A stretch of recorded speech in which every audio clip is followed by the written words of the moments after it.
So in the previous class, I have completed discussion of solutions up to question number 44 in the assignment in Newton's laws.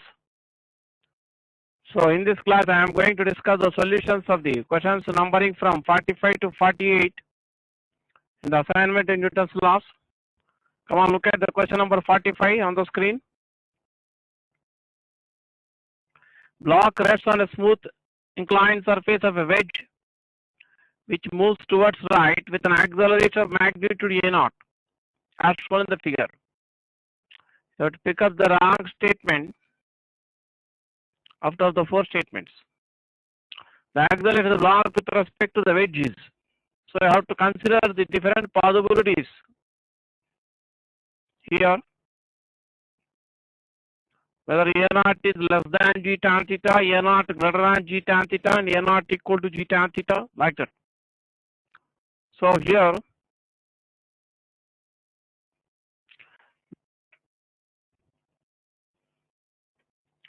so we'll consider the free body diagram for the block with respect to accelerated frame of reference fixed to the wedge. So the frame of reference fixed to the wedge, or the frame of reference or coordinate system which is fixed to the wedge, which moves along with the wedge, is an accelerated frame of reference. The frame of reference which is fixed to the wedge, or the coordinate system fixed to the wedge, which moves along with the wedge, we call accelerated frame of reference or non-inertial frame of reference. So when we analyze the motion of the block with respect to the non-inertial frame of reference, in addition to the real forces which act on the block, we have to consider pseudo force. The two real forces which act on the block are its weight mg, which acts vertically downwards, and normal reaction force on the block by the inclined surface, which acts perpendicular to the inclined surface and directed away from the inclined surface. So let us draw the free body diagram for the block with respect to the accelerated frame of reference fixed to the wedge. So the weight mg of the block acts vertically downwards, which is the gravitational force on the block by the earth.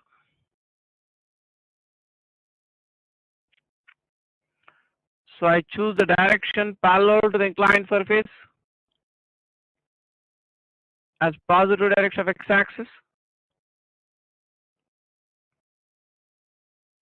direction perpendicular to the inclined surface of y-axis. The normal reaction force on the block by the inclined surface acts perpendicular to the inclined surface and is directed away from the inclined surface.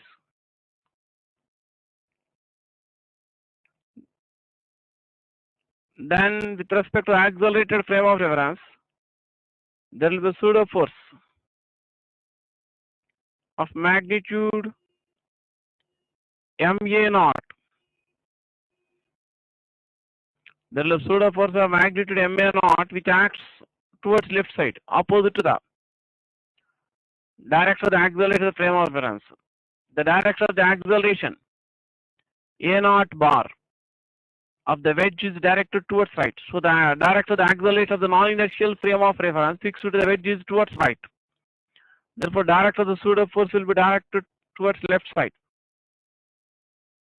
That means the pseudo force acts horizontally towards left side, perpendicular to the weight mg. The pseudo force acts in the horizontal direction, which makes an angle theta with inclined surface.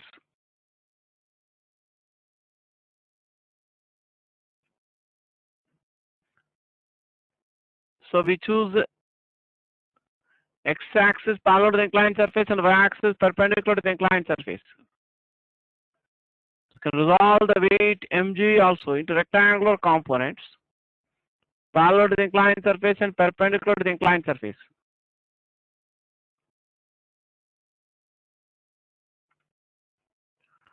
So the component mg cos theta acts perpendicular to the inclined surface.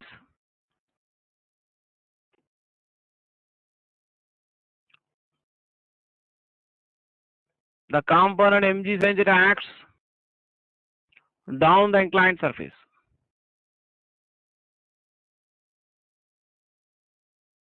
Same way, you can resolve those pseudo pores also into rectangular components parallel to the inclined surface and perpendicular to the inclined surface. The component MA naught cos theta acts up along the inclined surface, parallel to the inclined surface. The component MA naught sin theta acts perpendicular to the inclined surface and opposite to the normal reaction force.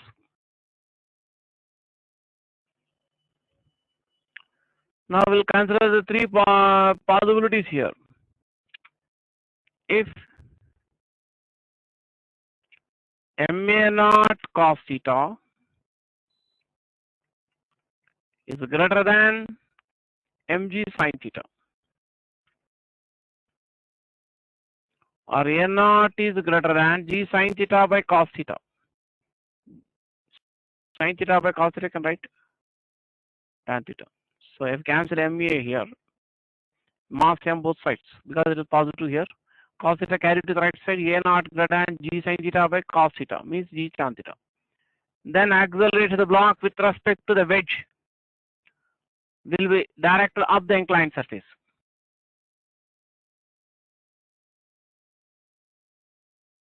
It will be directed up the inclined surface because if MA naught cos theta is more than mg sin theta in magnitude, the net force on the block relative to the wedge will be directed up along the inclined surface.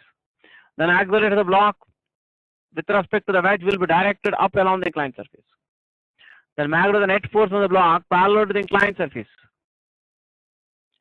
along x-axis will have magnitude MA naught cos theta minus mg sin theta. So we are applying Newton's second law for the block with respect to the accelerated frame of reference fixed to the wedge. So magnitude of the net force of the block with respect to the wedge must be equal to product of mass of the block and acceleration of the block with respect to the wedge. Here A subscript B W represent magnitude of acceleration of the block with respect to the wedge.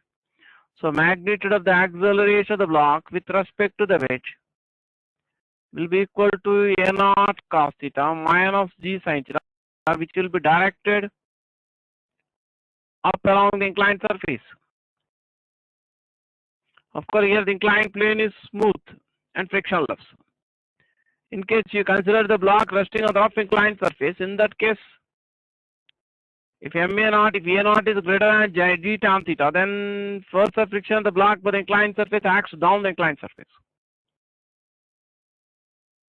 But here, there is no friction, therefore force of friction on the block by the inclined surface can be taken as 0. If you consider the other next possibilities, if MA naught, if MA naught cos theta is less than mg sin theta, or A naught is less than g tan theta, then the net force on the block with relative to the wedge will be directed down the inclined surface, parallel to the inclined surface and down the inclined surface. So the accelerated block with relative to the wedge will also be directed down the inclined surface. Then magnitude of the resultant force on the block with respect to the wedge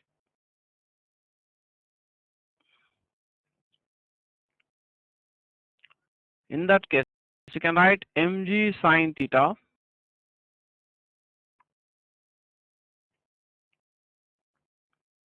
minus MA naught cos theta. From Newton's second law, this can be written as product of mass of block and magnitude of accelerated of block with respect to the wedge. Therefore, magnitude of accelerated of the block with respect to the wedge will be equal to g sin theta minus A naught into cos theta. And this accelerated block with respect to the wedge will be directed down the inclined plane.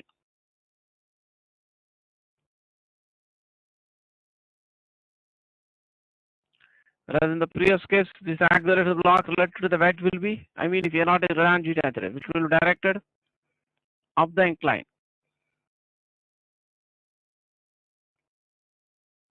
In case if there is friction between the block and the inclined surface, if A naught is less than G tan theta, then the block tends to move down relative to the wedge. Then frictional force of the block by the inclined surface acts up along the inclined plane. But in the present example, the inclined surface is smooth and frictionless, therefore there is no frictional force of the block. Suppose if MA naught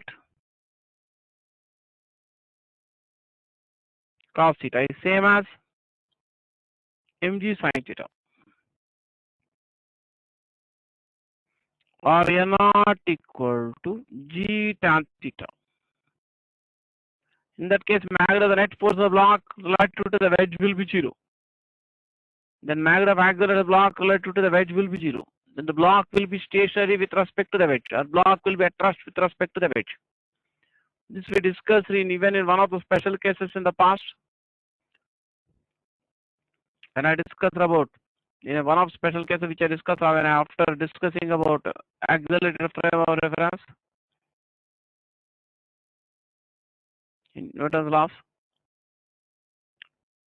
So out of the 4 statements, here 3 statements are correct.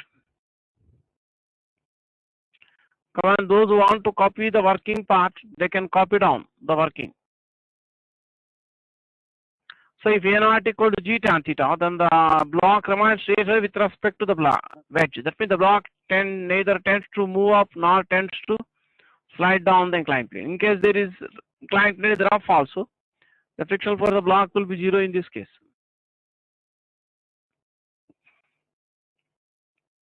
Those who want to copy down the solution of the problem, come on, copy down the solution of the problem. You take a pause and copy down the solution of the problem. So for question number 45, first 3 options are true, correct, but 4th option is wrong. So you are asked to pick up the wrong statement, therefore the answer is, for question number 45, 4th option will be the answer. So next I am going to discuss the question number 46 here. Look at the question number 46. 10 identical coins, each of mass m, are put on top of each other on a horizontal floor. The magnitude of the force exerted on the 8th coin by the 7th coin counted from the bottom is.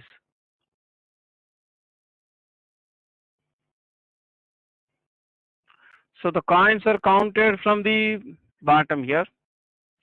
So above the 7th coin, how many coins will be present above the 7th coin? So there will be 3 coins above the 7th coin. The numbering is done from bottom. Of course, I have not shown all. They don't count the coins on the screen. And they are not equal to 10 here. Assume that there are 6 coins below this. So this is the 7th coin.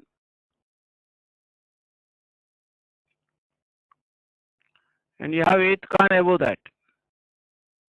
And this is the 9th one. This is the 10th one. That means above the 7th coin, there are 3 coins, each of same mass. So we'll consider a system of the 3 coins from the top. That is the 8th coin, 9th coin, 10th coin. Numbering is done from bottom. Like the first coin here, second coin, like that. So above 7th coin, there are 3 coins. So we consider these 3 coins are one system of mass 3m. So we draw the free body diagram for the system of the top 3 coins, which have total mass 3m.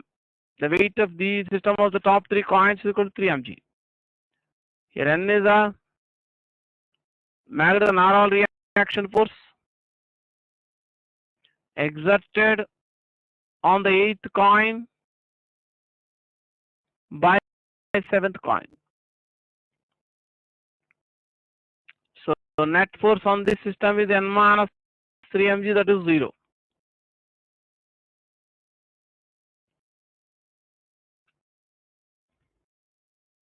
Or Magra normal force or contact force exerted on the 8th coin by 7th coin is 3 mg. So that is the answer.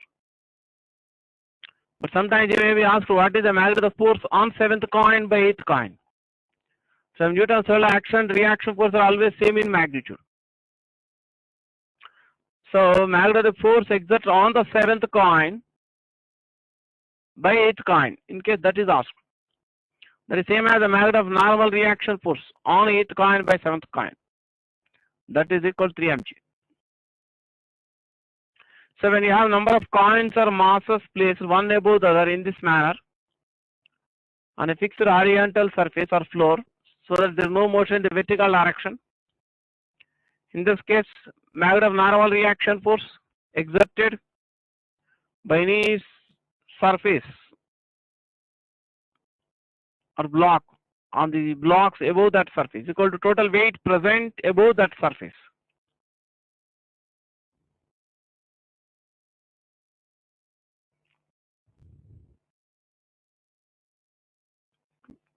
So I am going to discuss the next question next.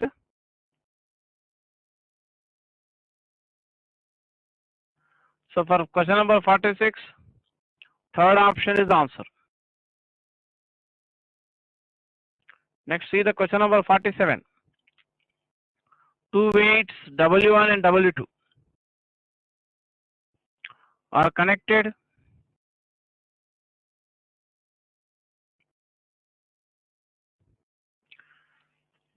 So you can observe two weights W1 and W2 are connected by a light string which passes over a smooth and light pulley which is moved vertically upwards with an acceleration of magnitude equal to small g. The magnitude of the tension of the string connecting the two weights is. So we'll solve the problem with respect to the accelerated frame of reference with respect to the pulley. The pulley is moving vertically upwards with an acceleration of magnitude a0 which is equal to g. So therefore, relative to the pulley, we have to consider the pseudo force acting on each mass in addition to the real forces. So the first external force which acts on each mass is its weight.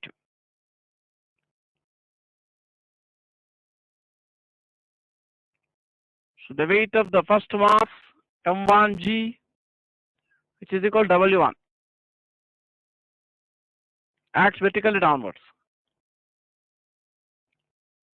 Then the tension force by the string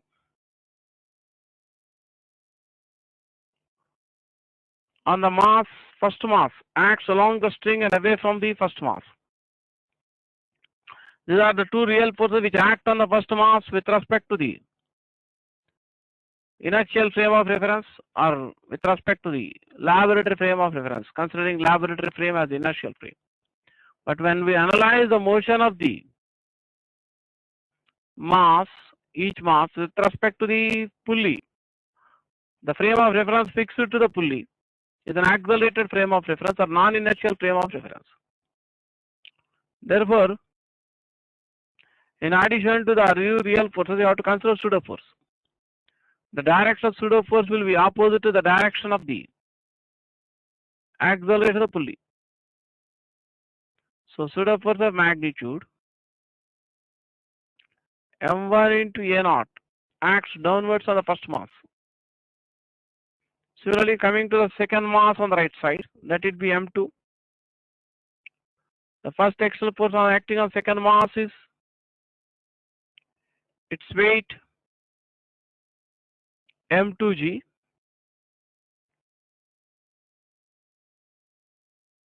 which acts vertically downwards.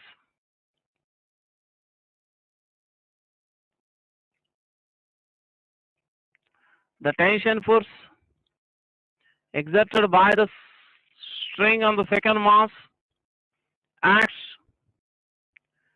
vertically upwards along the string and away from second mass. If the mass of string is negligible compared to the masses of the two bodies connected at the two ends of the string, then magnitude of the tension will be same at both the ends of the string. So in addition to the two real forces shown in the figure, there will be a pseudo force with respect to the accelerated frame of reference fixed to the pulley. The magnitude of pseudo force on the second mass M2 into A0, which acts downwards.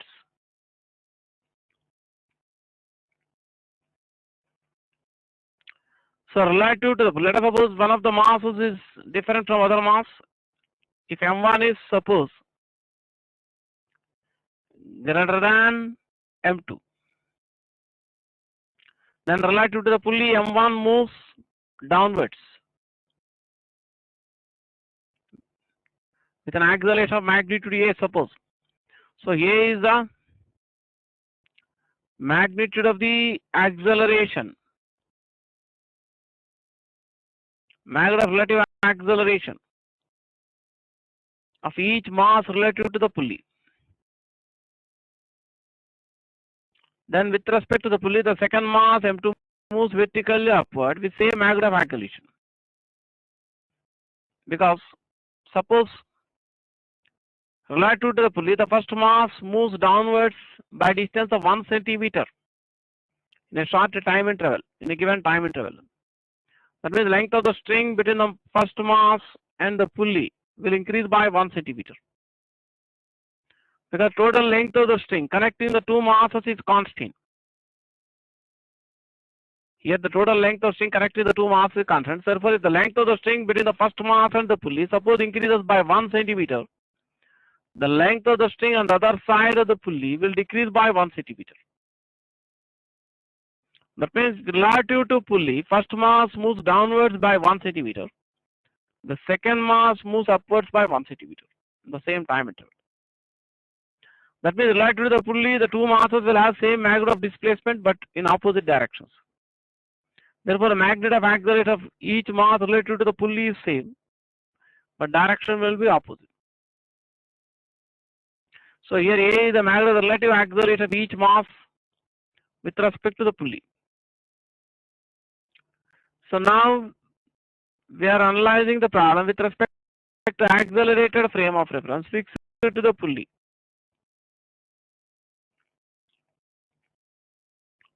So resultant force on M1 relative to the pulley in the downward direction. That is M1G plus M1 into A0 minus T.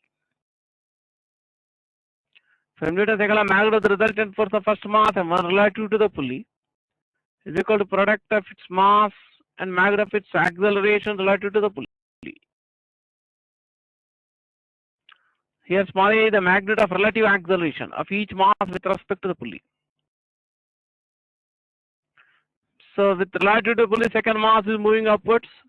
So magnitude of the resultant force second mass relative to the pulley, T minus M2G minus M2A0. From Newton's second law, that is equal to product of the mass M2 and magnitude of its acceleration relative to the pulley. So you can simplify this, solve these equations yourself. For tension T, you can first find acceleration, substitute acceleration of all the equations. That is one method. Otherwise, you can divide one by the equation by the other, so that acceleration A gets cancelled. In case you are asked to find magnitude of acceleration of each mass relative to the pulley, then in that case you have to add the two equations, because that can be asked sometimes. So if you add the equations 1 and 2, minus 10 plus T get cancelled on the left side. So M1 minus M2 into G plus M1 minus M2 into A0 is equal to M1 plus M2 into A. So magnitude of the acceleration of each mass relative to the pulley will be equal to m1 minus m2 by m1 plus m2 into g plus a naught. Can substitute this value of acceleration in one of the equations. Come on, copy down. If you want, you can take a pause and copy down the working. Similar to that, we got in Atwood's mission earlier, but instead of in Atwood's mission, we have written A equal m1 minus m2. I mean fully the thrust with respect to lap frame. The magnitude of acceleration of each mass with respect to the pulley will be m1 minus m2 by m1 plus m2 into g. Here instead of g, you have g plus a naught. You substitute this value of acceleration in one of the equations and try to simplify it yourself for calculation of tension in the string.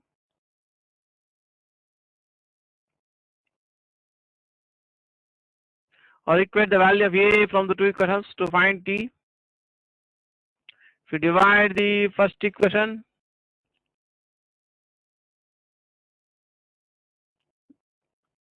with M1, you can write A equal to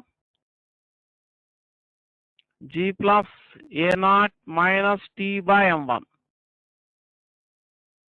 If you divide second equation with M2, you get A equal to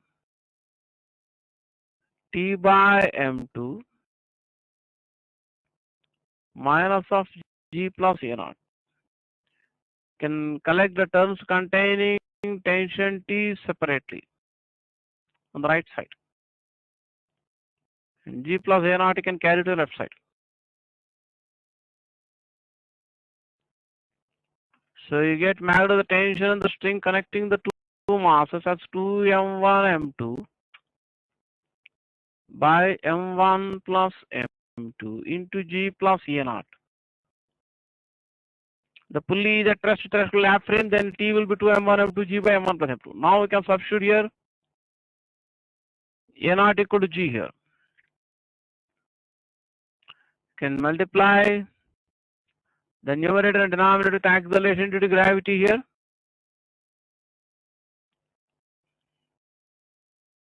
And A naught equal to G in magnitude here.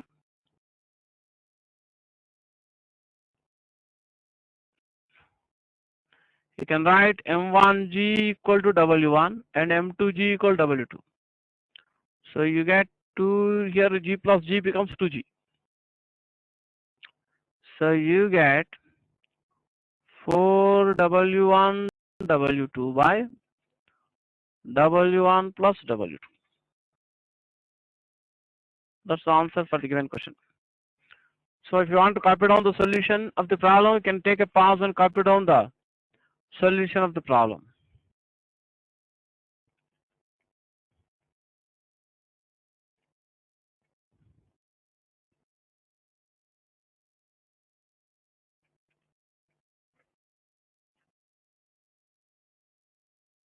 So for question number 47, second option is the answer. So next I am going to discuss the question number 48. Block rests on the smooth inclined surface of wedge. The wedge is moved towards left with an acceleration A. The block falls freely. If so, we have to find the condition for which the block falls freely. We do the converse of this problem. That means we first try to find the condition for which the block moves along with the wedge without falling freely. The block moves along with the wedge without falling freely if the normal reaction force on the block by the inclined surface is greater than 0, or contact force between the block and inclined surface is greater than 0. The block falls freely if the magnitude of the contact force between the block and the inclined surface becomes 0. So here also we will try to analyze the motion of the block with respect to the accelerated frame of reference fixed to the wedge. Here the wedge is moving horizontally towards left.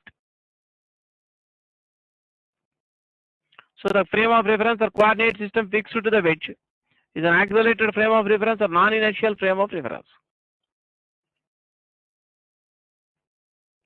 So the two real forces which act on the block are its weight mg which acts vertically downwards, which is a gravitational force blocked by the earth. And second one is the normal reaction force on the block by the inclined surface. It acts perpendicular to the inclined surface and directed away from the inclined surface. So if the wedge is moving horizontally towards left, then with respect to the accelerated frame, there will be pseudo force of magnitude ma on the block towards right. That means the direction of pseudo force is opposite to the direction of the acceleration of the wedge. So in this case, the acceleration of the wedge is towards left side. So the acceleration of the wedge or non-inertial frame is towards left side. So direction of pseudo force in the block relative to the wedge is towards right side. So in case the block does not lose contact with the inclined surface, then acceleration of the block relative to the wedge will be parallel to the inclined surface. So I choose the direction parallel to the inclined surface with x-axis.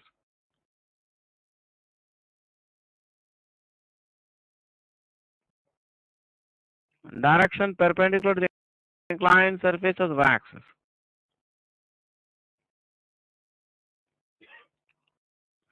So we resolve the weight mg into components.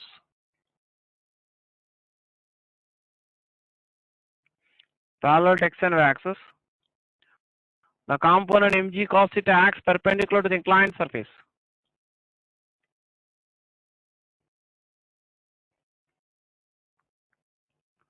The component mg sin theta acts down the inclined plane.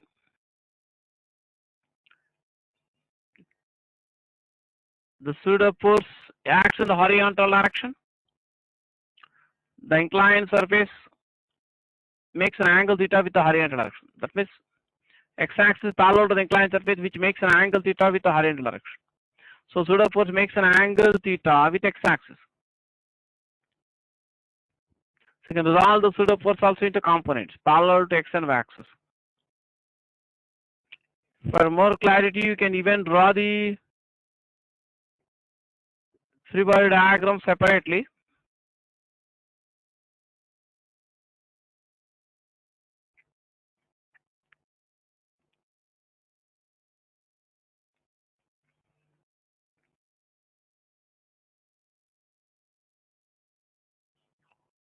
So you can see the free body diagram here. For the block relative to the wedge, which I have drawn more clearly on the left side. So y component of resultant force on the block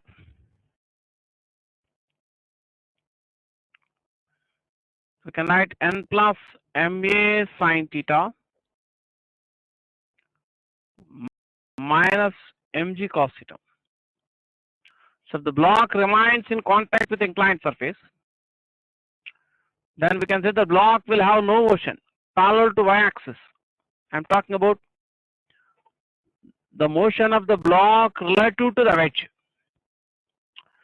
So if the block does not lose contact with inclined surface, that means the block and the wedge will have same acceleration in the direction perpendicular to the inclined surface with respect to lap frame. But with respect to the accelerated frame of reference fixed to the wedge, we can say that the accelerated block relative to the wedge in this direction parallel to y-axis 0, y component resultant force of block with respect to the wedge is 0. So magnitude of the normal reaction force on the block by the inclined surface will be equal to m into g cos theta minus a sin theta. So block remains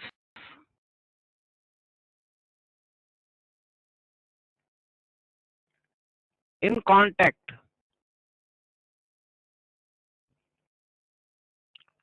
with wedge if magnitude of normal reaction is greater than 0. That is possible when A sin theta is less than G cos theta, or A is less than G cos theta by sin theta, or A is less than G cot theta. So if A is less than G cot theta, only then the block remains in contact with the inclined surface. That means the block loses contact with the inclined surface and normal reaction becomes 0. Normal reaction becomes 0 when A sin theta becomes equal to G cos theta.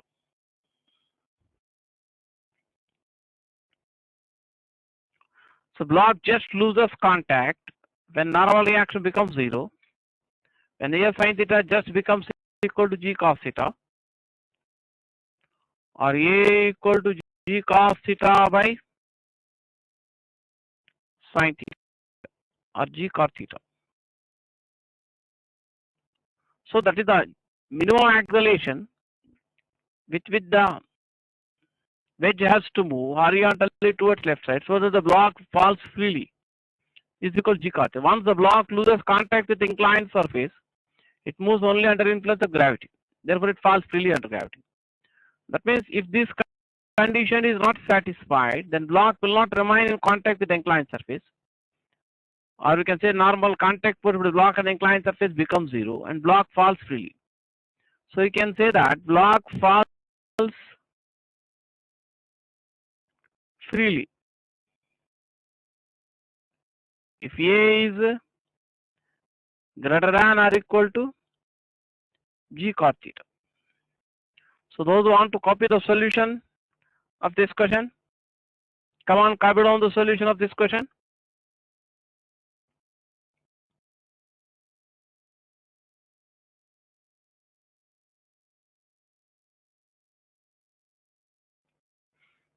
You can take a pause and finish writing the solution of the problem.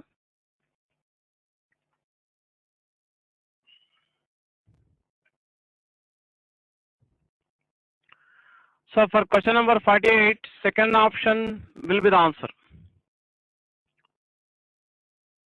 Now see, after going through all the questions, now all the students will not be able to solve same number of problems when they try the questions from the assignment. So out of 48 questions, some students may be able to solve, say, about 35 questions without looking at the solutions, or more. There are some students may be able to solve only some 7 or 8 questions out of 48 questions, and they may not be able to solve much number of questions when they read the question for the first time. So in case you feel that you are very weak in physics and you have a lot of difficulty in solving the problems, you can try to do this way. You try to go through the solutions of all the questions which I have discussed in Newton's laws or any other chapter. Of course, you must do the writing practice. You cannot completely learn physics without writing on paper. Physics is not like history or English literature where you can read it like a novel. So you have to do writing practice, whether it is for physics or mathematics. So you have to first write down the working for all those problems which you could not solve. Later, another day, again you make a fresh start. Choose some holiday. You again go through the assignment starting from beginning. Don't look at the solutions or answers. You take fresh notebook or papers. Again read one question after another. And again start trying them freshly as if you have not solved them before. Again you go through all the 48 questions in the same order. So then you will be able to solve most of the questions. So what is needed is, finally, I mean, by the time you are going to write the different entrance examinations, it may be Neet or EAMCET or IIT main exam or BITSAT, whatever it may be. So by that time, you should be able to solve any one of the problems or questions which we have discussed in our classes. Sometimes same questions may come, or sometimes same models may come, same procedure. So if you are in a position to work out any one of the problems or questions which I have already discussed in the class, in our classes or from our assignments, and if you are able to solve them yourself, I mean same models or same questions, then you are on the safe side.